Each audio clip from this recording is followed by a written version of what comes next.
Ngayon naman, idarako na tayo sa pag-check ng liban sa klase. Sa unang pangmate, di ba kumansin? Wala po. Sa pangalawa, wala po. Yan, ako'y natutuwa at ang lahat ay narito sa ating klase. Ngayon naman ay ating alamin kung ano ang mga alituntunin sa loob ng ating paaralan. Dahil ka, maaari ko bang masahin ng malakas? Huwag may kayong pagkwentuhan. Itaas lamang ang kamay kapag sasagot o may gustong sabihin. Makinig ng mabuti kay teacher. Yan, naunawaan ba ang ating mga alituntunin? Oo! Yan, ang natutuwa at nauunawaan ito. Ngayon naman, ay larako na tayo sa ating nakaraang tinalakay. Naalala niyo pa ba ito? Opo. Mayroon pa ba kayong katanungan? Nais pinawin patungkol sa ating nakaraang talakay? Wala. Yan, kung wala na, ngayon ay larako na tayo sa ating bagong aralin. Pero bago yan, magkakaroon muna tayo ng activity.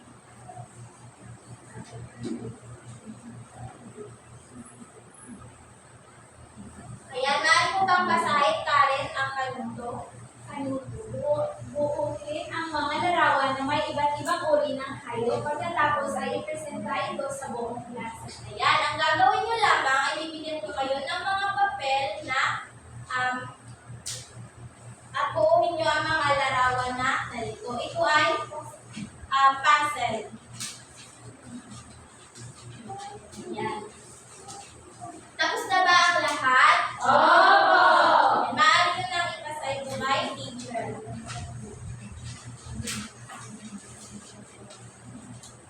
Ayan, ako'y natutuwa at nagawa nyo ng maayos ang ating gawain. Meron na ba kayong ideya patungkol sa ating aralin?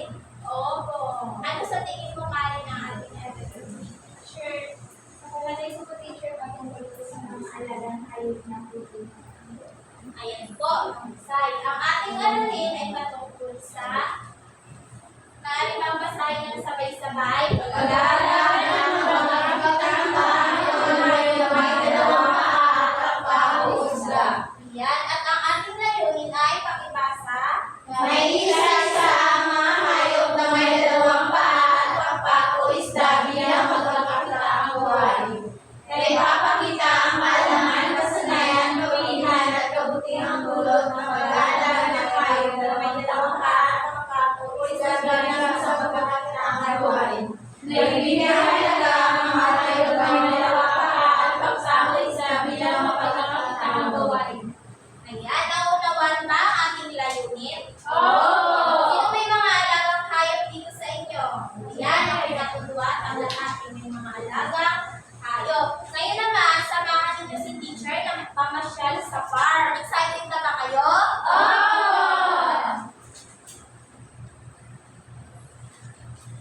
Wow! Kala! Ayan. Ano nakikita nyo sa mini farm ni teacher? Nawi? Iba't ibang hayop po, teacher. Ayan, may iba't ibang hayop. Ngayon, Karen, ano sa mga hayop na ito ang alaga mo sa loob ng tahanan? Manok. So, ano kaya ang manok? Maaari mo bang basahin, Karen? Ang manok ay isa sa mga hayop na madaling alagaan at paramihin. Ang manok ay inaalagaan para sa kanyang karne at ito at pwede rin itong pagkakitaan. Karaniwang kulang ito ng mga mag-anak sa kapagkainan. Kailangan ng alagang manok ang maluwag ng kulungan upang magkaroon ng sapat na ventilation at maayos na kalagayan. Ito naman ay may 8 hanggang 12 pirasong itlog bago magpilit.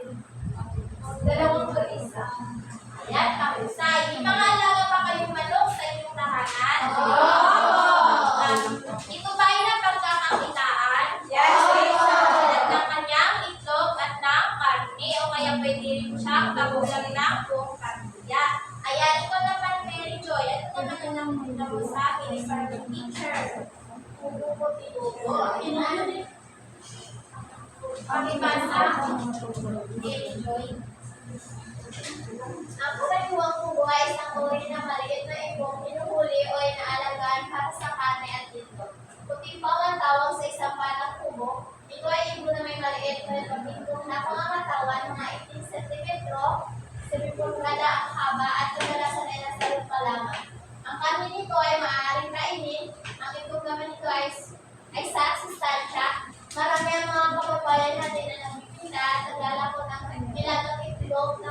bilang kanilang hanap buhay.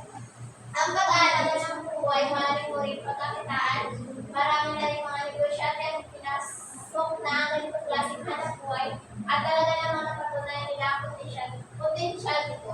Ito naman ay may 33 araw bago mamindog. Hindi na rin kailangan ng mga ilahing kubo, mga barakong o lalaking kubo para mamindog. Dahil sapat na ang patuga o feeds para mabuntis sila. Kaya rin nila mamindog ng 10 hanggang 15 sa isang upuan lamang. Ayan, nalinaw ba mga bata?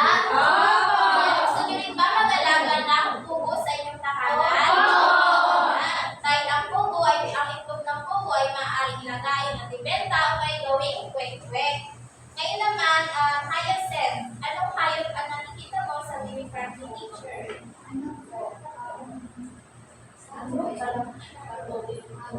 Tato o maaari mo bang basahin?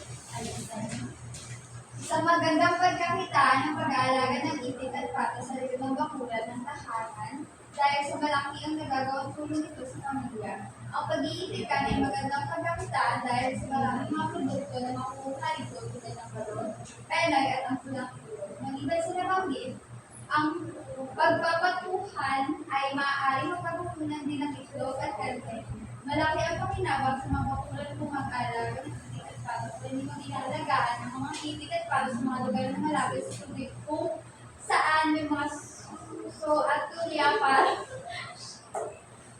sila ay magpaskol at makatipid sa pagkain at itik ay nangingitig lamang ng 28 na araw, samantalang ang pato naman ay nangingitig sa loob ng 33 araw. Yan, Hyacinth, may alaga ba kayong pato Wala. sa inyong tahanan? Sila Roseanne daw po si Roseanne. So ngayon Roseanne, alam mo na kung paano mapagkakakitaan ang itik, tama ba? Ang kanyang itlog at ang kanyang karni. Ngayon naman, Lanika, ano ba nakikita mo sa Kalapati, teacher. kalapati? Maaari mo bang masabi? Ang pag-aalaga ng kalapati ay madaling pagkakitaan mo kung sa nakanilibang ang isang inakit ay nagsisimula mga itlog sa gulang na 3 buwan pa lamang. Ang itlog ay mabilis din mapisa kaya mabilis din dumami ito. At ito ay kasing sustansya ng itlog ng pupo at masarap din ang kain ng itlog. Ito ay tumatagal ng 5 hanggang 6 na araw bago mga itlog ay bilis. Ayan, mahusay. Ako natutuwa at Danica, may alaga ba kayong kalapati? Wala po. Sino may alagang kalapati sa bahay? Si Bahay namin. Ayan. Ang kalapati ay kawili-wili sa isang pamilya. Ngayon naman, Regine, ano pa napapansin mo sa tilapia, teacher? Tilapia. Ano pang basahin ang tilapia?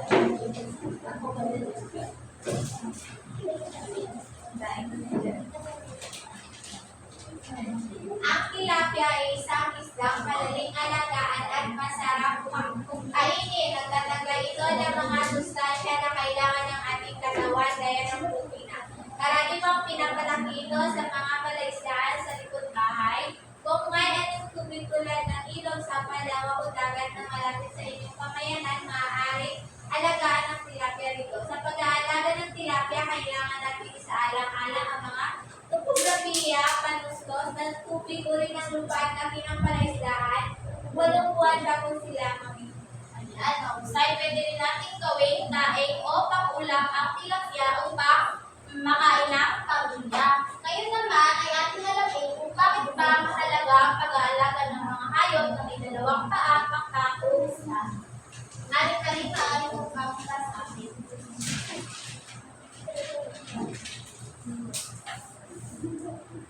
Tamang pag-alaga ng mga hayop ay katulad rin ng paghahalangan na malaki ang pakinabang upang magkaroon ng karagdagang kita para sa pang-araw pa. Sa pangangailangan, ito rin ay nagbibigay ng sustansyang produkto tulad ng itlog, karne, na pangunahing pangangailangan ng tao. Halos lahat ng bahagi ng hayop ay nagagamit at napagkakitaan tulad ng lamang ng mga balahibo ng manok at itik na maaaring gawing palamuti sa bahay. Maaaring ding kabutihang dulot na pag-aalaga ng hayop ay may 2 paa, pagpapos.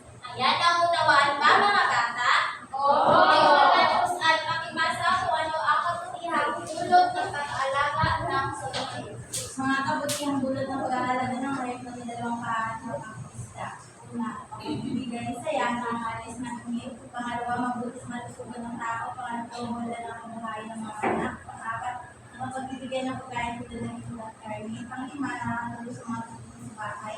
Pang-anim, magandang kasanayan sa mga bata ng laro ng responsibilidad sa pag-aalaga. Pang-pito, ginagamit ng palamuti tulad ng balat ng manok. Pang-walo, ang dumi ng mga hayop ay naging pataba ng halaman ginagawang ganito ang pagkain. Yan, Cyrus. At ngayon alam niyo na kung paano alagaan at kung ano ang kabutihang na itutulog ng pag-aalaga ng mga hayop. Kung alam niyo na, ilalako na tayo sa ating activity. Pagpakipasa, sabay-sabay ang ating paluto. Sa dula ang napunta sa inyong hayop na may dalawang paa at pakpak o isda at nagpakita sa klase kung paano ito makakatulong sa mga araw-araw na buhay. Ayan, para sa ulang pangkat, ang inyong isasadula ay ang kalapati.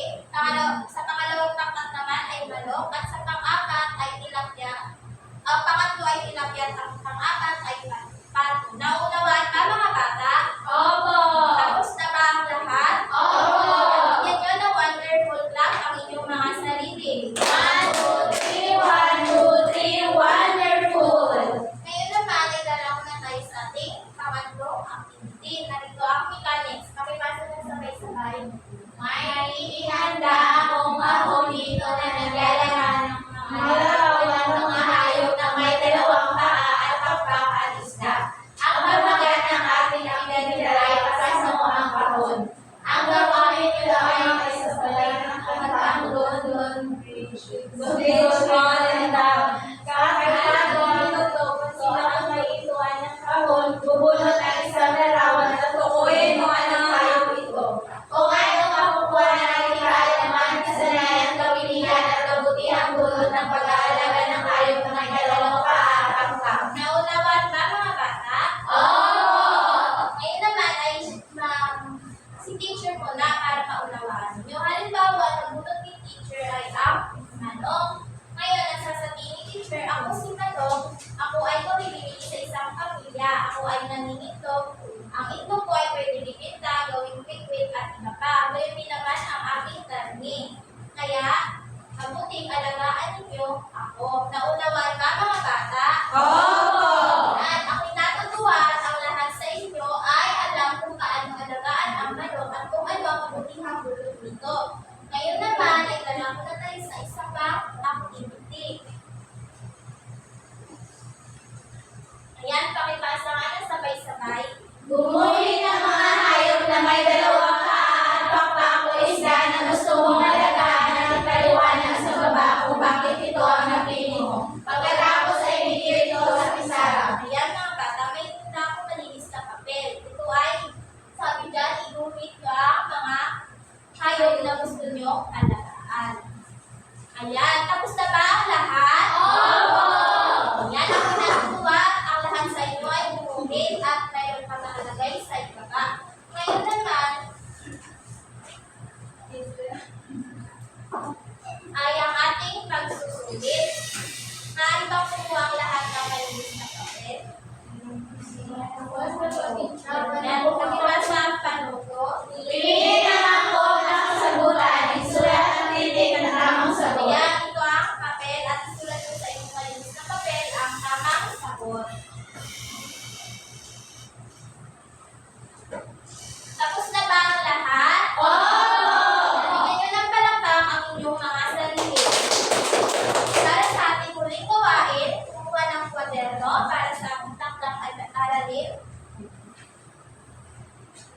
Ayan, babasahin ni teacher ang panuto. Matapos mong mapag-aralan ang mga kabutihang na itutulot sa pag-aalaga ng hayop, iguhit ang paborito mong hayop na inalagaan sa bahay at bigyan linaw ang mga sumusunod na mga tanong. Gawin sa iyong kwaderno. Number 1, ano ang pangalan ng alaga mong hayop? Pangalawa, ano-ano ang mga kabutihang dulot nito sa inyo? Tapos na ba sa pagsulat mga bata? Yan, ilipit na ang inyong kwaderno, ilagay sa bag at tayo